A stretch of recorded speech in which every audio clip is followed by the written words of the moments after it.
আসসালামু আলাইকুম, আশা করছি আপনারা সবাই ভালো আছেন। তো আমাদের মধ্যে 90% মানুষই কবর এবং মাজারকে এক করে ফেলি। তো কবর এবং মাজার বিষয়ে ইসলামের মান্যগণ্য অনেক বড় ইসলাম গবেষক কি বলছে?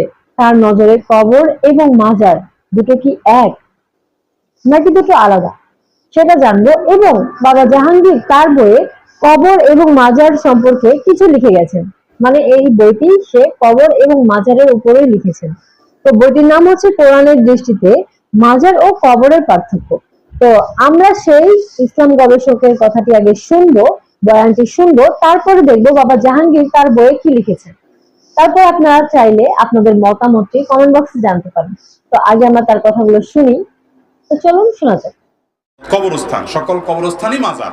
মাজার শব্দের অর্থ কি ভাই? যেই জায়গায় মানুষ জিয়ারত করতে যায় সেটার নাম কি? মাজার। এখন আমরা বানায় নিছি বিশেষ বিশেষ কিছু কবর উঁচা হলে ওইটার নাম শুধু মাজার না ভাই। যত কবর আছে মানুষ জিয়ারত করতে যায়, এই সকল কবরই যেগুলো মানুষ জিয়ারত করে সেগুলো সব কি হয়ে যায়? মাজার বলা যায় সেগুলাকে। এটা হলো মাজার অর্থ। তো আমরা তার কথাগুলো শুনলাম। এখন আমি নিজ থেকে কিছু কথা বলতে চাই মাজার এবং কবর বিষয়ে। মাজার এবং কবর আমার কাছে দুটো সম্পূর্ণ আলাদা এবং আকাশ পাতাল প্রভেদ। কারণ কবর হয় সাধারণ মানুষদের জন্য, মৃত ব্যক্তিদের জন্য, কিন্তু মাজার হয় আল্লাহর অলিদের জন্য, জীবিত ব্যক্তিদের জন্য, যারা আল্লাহতে ফানা হয়ে গিয়েছেন, যারা আল্লাহর রাস্তায় নিজেকে বিলিয়ে দিয়েছেন, নিজের সর্বস্ব ত্যাগ করে শুধু আল্লাহকেই চেয়েছেন। মাজার হয় শুধু তাদের জন্য। মাজার হয় আল্লাহর প্রেমিকদের জন্য, মাজার হয় নবী প্রেমিকদের জন্য, মাজার হয় আল্লাহর প্রেমে পাগলদের জন্য।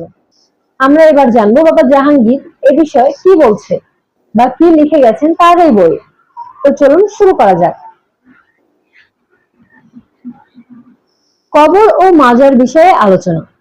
মাজার পবিত্র স্থান, কারণ ইহা কবর নয়। কবর এবং মাজারের মধ্যে আকাশ পাতাল প্রভেদ, অবশ্য ধর্মীয় পরিভাষায়। কেননা মৃত মানুষের জন্য কবর, জীবিতদের জন্য নয়। অথচ সর্বশক্তিমান আল্লাহকে যিনি ফানা তথা নির্বাণ প্রাপ্ত হয়েছেন, ইসলাম তাকে সর্বসময় জীবিত বলে দৃঢ়ভাবে ঘোষণা করেছেন। সুতরাং যিনি সর্বসময় জীবিত, তার আস্তানাকে কবর না বলে মাজার বলা হয়। ইসলামে কবর পূজা নিষেধ, কারণ কবরে মৃত ব্যক্তি থাকেন। যদিও আজকাল আমরা মাজার এবং কবরের সূক্ষ্ম প্রভেদ না বুঝে সমাজের অনেক গণ্যমান্য ব্যক্তি ও নেতাদের কবরকেও মাজার বলি। ইহা আমাদের একান্ত অনিচ্ছাকৃত ভুল। তাছাড়া পবিত্র এক ইসলাম ইতিমধ্যে ৭৩টি ভাগে বিভক্ত হয়ে গেছে। এই ৭৩টি ভাগের মধ্যে প্রত্যেক ভাগের আবার নিজস্ব দর্শন আছে এবং প্রত্যেক ভাগের অনুসারীরা তাদের দর্শনই কোরআন এবং সুন্নাহ ভিত্তিক বলে দাবি করেন এবং অনেক সময় এই দাবি যুক্তা নিয়ে ঝগড়া, এমনকি খুনোখুনি পর্যন্ত হয়ে গেছে এবং এখনো হচ্ছে। কখনো সুন্নি ও কাদিয়ানীদের মধ্যে, আবার কখনো সুন্নি এবং শিয়াদের মধ্যে, আবার কখনো সুন্নি এবং ওহাবিদের মধ্যে। হযরত মুহাম্মাদের নামে যদি সৌদি আরবে মিলাদুন নবী পাঠ করেন, তবে সঙ্গে সঙ্গে চাবুকের আঘাত খেতে হবে। কারণ সৌদি আরবে নবীর নামে মিলাদ পাঠ করাকে শিরক, বেদাত এবং নাজায়েজ মনে করেন। একমাত্র সুন্নি মুসলমানেরাই মাজারকে সম্মান করেন।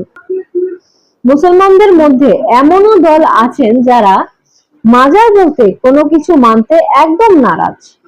এইরকম একটি দলের নাম ওহাবি।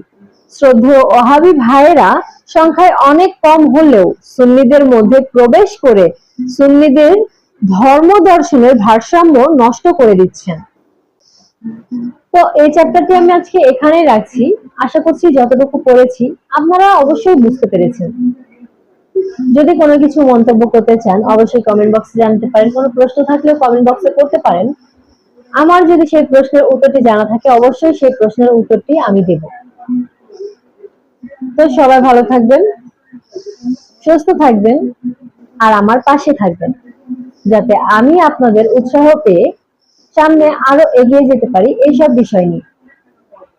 আসসালামু আলাইকুম।